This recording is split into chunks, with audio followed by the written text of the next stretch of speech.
While our Dutch pension system is one of the best systems in the world, trust among participants is much lower in the system than, for example, Denmark, the number one, and Australia, the number three in the world. Why is that, David?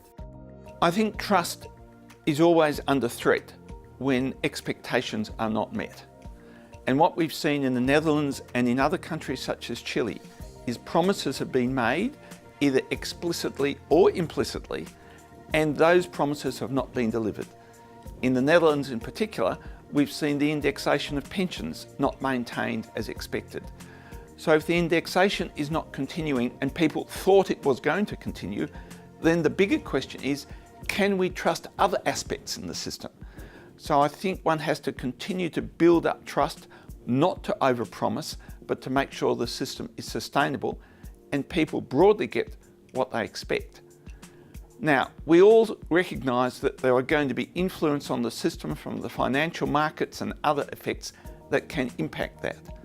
So it's important that when you get those adverse effects, they're explained clearly by government and by the pension industry, so people know why perhaps their expectations have not been met, but they could be met in the future.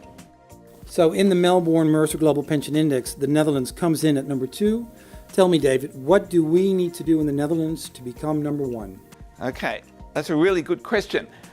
The Netherlands is only 0.1 behind Denmark, so it's a photo finish.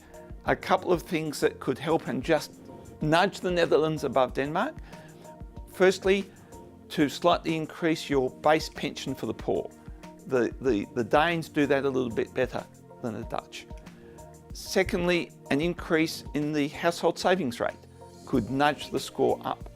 And thirdly, as you are doing, if the government debt keeps coming down, then again the score could be increased. So any of those three could be sufficient to give you the gold medal. That's of course if Denmark doesn't improve. So let's wait and see, but you're very close.